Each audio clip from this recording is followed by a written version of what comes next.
अस्सलाम वालेकुम students, how are you. आज हमारा लेक्चर नंबर 2। पिछले लेक्चर में हमने ब्रांचेस ऑफ केमिस्ट्री पर बात की थी। हमने 4 ब्रांचेस डिस्कस की थी। हम मज़ीद ब्रांचेस को जो है इस लेक्चर के अंदर डिस्कस करेंगे। इसमें हमारे पास सबसे पहली ब्रांच है इंडस्ट्रियल केमिस्ट्री। नाम से ज़ाहिर हो रहा है केमिस्ट्री से मुराद हमारे पास केमिकल्स हैं। उन केमिकल्स को हम इंडस्ट्री के अंदर तैयार करेंगे। किस तरीके से तैयार करेंगे वो तमाम प्रोसेस इस ब्रांच के अंदर हम डिस्कस करेंगे। ये असल में आपको पहले भी इस बारे में बताया था कि केमिस्ट्री एक बहुत बड़ा नॉलेज है। हम इस नॉलेज को मुख्तलिफ ब्रांचेस के अंदर डिवाइड करके स्टडी करेंगे। तो केमिस्ट्री से मुराद हमारे पास जो है वो कंपाउंड्स ही हैं। इन कंपाउंड्स की तैयारी जो है वो इंडस्ट्री में किस तरीके से किन प्रोसीजर से होती है उसके ऊपर हम डिस्कशन करेंगे। तो हम ब्रांच की जो डेफिनेशन है इसकी वो देख लेते हैं। It's a branch of chemistry that deal with the manufacturing of compounds on commercial scale. Commercial scale से मुराद है कि तजारती पैमाने पर, बड़े पैमाने पर जो है वो हम कंपाउंड्स की तैयारी करेंगे।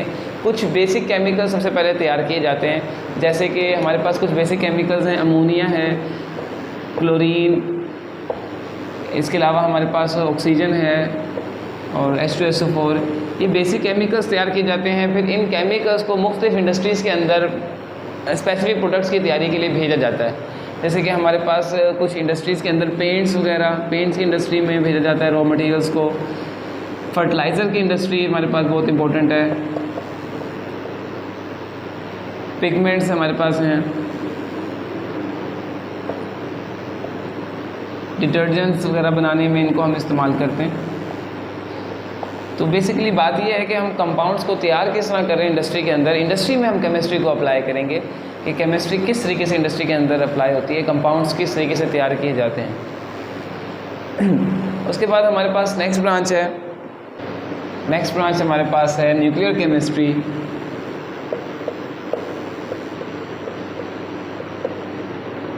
न्यूक्लियर केमिस्ट्री के अंदर हम न्यूक्लियर रिएक्शंस को देखेंगे। न्यूक्लियर रिएक्शंस क्या होते हैं, न्यूक्लियर रिएक्शन की टाइप्स क्या होती हैं। इसके अलावा एक प्रोसेस है रेडियो एक्टिविटी, उसके बारे में जानेंगे कि रेडियो एक्टिविटी क्या है। असल में हमारे पास कुछ स्टेबल एलिमेंट्स होते हैं और कुछ हमारे पास अनस्टेबल एलिमेंट्स हैं। हमारे इन्वायरमेंट के अंदर स्टेबल एलिमेंट्स भी मौजूद हैं और अनस्टेबल एलिमेंट्स भी हैं।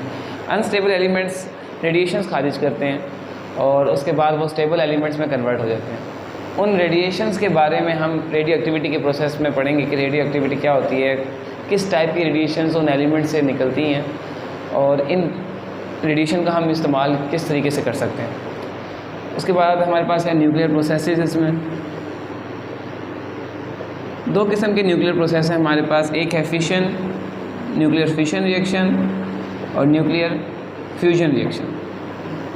फिशन मतलब स्प्लिटिंग, टूट जाना, स्प्लिटिंग। इसके अंदर हम ये पढ़ते हैं कि किस तरीके से एटम टूटते हैं और उससे एनर्जी हासिल हो सकती है। उस एनर्जी को हम किस तरह अपने इस्तेमाल में लेकर आ सकते हैं। और फ्यूजन के अंदर हम कह सकते हैं कि जॉइनिंग, 2 एटम जब जॉइन होते हैं तो उससे एक बड़ा न्यूक्लियाई बनता है, उससे भी एनर्जी रिलीज़ होती है। बहरहाल फिशन की एनर्जी जो होती है वो कम होती है, फ्यूजन की एनर्जी ज़्यादा होती है। अब ये सूरज पर जो हमारे पास रिएक्शन है वो एक फ्यूजन रिएक्शन ही है। फिशन रिएक्शन को हम एनर्जी बनाने के लिए, इलेक्ट्रिसिटी प्रोड्यूस करवाने के लिए इस्तेमाल कर सकते हैं और भी इसके हमारे पास इस्तेमालात हैं। नेक्स्ट ब्रांच है इसके बाद हमारे पास इन्वायरमेंटल केमिस्ट्री।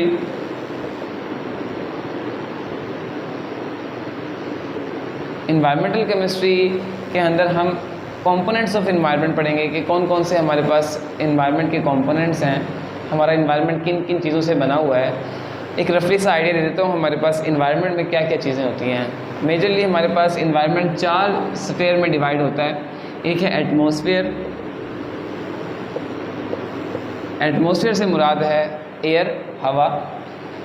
ये कवरिंग है हमारे ज़मीन के गिर्द, एक लेयर है हवा की, उसे हम एटमॉस्फेयर कहते हैं। दूसरा है लिथोस्फीयर। लिथोस्फीयर से मुराद हमारी ज़मीन है, सॉलिड पार्टिकल्स जो ज़मीन में मौजूद हैं उन्हें हम लिथोस्फीयर में कंसीडर करेंगे। उसके बाद हाइड्रोस्फीयर और लास्ट में बायोस्फीयर। इन 4 स्फीयर से हमारा इन्वायरमेंट बना हुआ है। इन्वायरमेंट एटमॉस्फेयर, लिथोस्फेयर, हाइड्रोस्फेयर और बायोस्फेयर पे कंप्राइज है। एटमॉस्फेयर से मुराद एयर, लिथोस्फेयर से मुराद रॉक्स, रॉकी पार्टिकल्स हैं, हाइड्रोस्फेयर से मुराद वाटर और बायोस्फेयर से मुराद एनिमल्स हैं। तो इन इन्वायरमेंट के इन कंपोनेंट्स, इनमें एटमॉस्फेयर में कौन कौन से कंपोनेंट्स हैं उसे स्टडी करेंगे, लिथोस्फेयर में क्या है, हाइड्रोस्फेयर में क्या है, बायोस्फेयर तो मुराद इसमें हमारे पास ऑर्गेनिज्म आ जाते हैं। अब इसका एक जो इन्वायरमेंटल केमिस्ट्री का एक मेन जो हमारे पास मकसद है वो पोल्यूशन फ्री इन्वायरमेंट प्रोवाइड करना, pollution free environment. Human activities की वजह से जो इन्वायरमेंट के अंदर पोल्यूशन प्रोड्यूस हुई है, जैसे हम इंडस्ट्रीज़ लगा रहे हैं, इंडस्ट्रीज़ से इतना ज़्यादा धुआं, इतनी ज़्यादा पोल्यूशन हो रही है, गाड़ियां हैं, दिन ब दिन ऑटोमोबाइल्स में इजाफा होता चला जा रहा है, फॉसिल फ्यूल्स की बर्निंग है, उससे जो पोल्यूशन प्रोड्यूस हो रही है उस पोल्यूशन को कैसे कम किया जा सकता है, कौन से मेजरमेंट्स हम अप्लाई करके पोल्यूशन को ख़त्म कर सकते हैं अपने इन्वायरमेंट से, वो भी इस ब्रांच का जो है वो एक कंपोनेंट है इन्वायरमेंटल केमिस्ट्री का। इसके बाद हमारे पास नेक्स्ट ब्रांच है analytical chemistry. Analytical chemistry, analytical chemistry को समझने से पहले एक वर्ड एनालिसिस के बारे में देख लेते हैं कि एनालिसिस क्या होती है। एनालिसिस ऑफ कंपाउंड्स या फिर एनालिसिस ऑफ सैंपल। हमें कोई भी कंपाउंड या सैंपल दिया जाए और हमसे कहा जाए कि इसके अंदर क्या क्या मौजूद है, ये किससे मिलकर बना है, ये हमें पता लगाना है, तो हम उसे एनालिसिस ऑफ कंपाउंड कहेंगे कि उस सैंपल की एनालिसिस करेंगे, ये पता लगाएंगे कि वो कंपाउंड या वो सैंपल किन चीज़ों से मिलकर बना हुआ है। तो इसके अंदर हम दो किस्म के एनालिसिस करते हैं, एक है हमारे पास क्वालिटेटिव एनालिसिस, क्वालिटेटिव एनालिसिस और क्वांटिटेटिव एनालिसिस। क्वालिटेटिव एनालिसिस के अंदर हम ये पता लगाएंगे कि हमारे कंपाउंड में कौन कौन से कंपोनेंट्स हैं, और क्वांटिटेटिव एनालिसिस के अंदर ये पता लगाएंगे कि उन कंपोनेंट्स की क्या क्या अमाउंट मौजूद है। क्वालिटेटिव के अंदर ये पता लगाएंगे कौन कौन से कंपोनेंट्स हैं, और क्वांटिटेटिव के अंदर कि कौन कौन से कंपोनेंट्स की क्या क्या मिकदार मौजूद है। तो एनालिसिस एनालिटिकल केमिस्ट्री में क्या है कि हमने एनालिसिस करनी है कंपाउंड्स की। कोई भी कंपाउंड दिया जाए उसके बारे में पता लगाना है।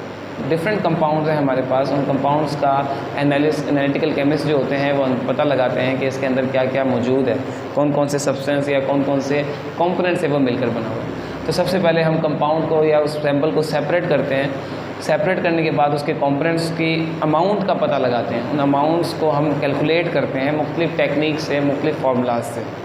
तो ये है हमारे पास एनालिटिकल केमिस्ट्री। एनालिटिकल केमिस्ट्री में दो एनालिसिस हैं, एक क्वालिटेटिव फॉर्म में है और एक क्वांटिटेटिव फॉर्म में है।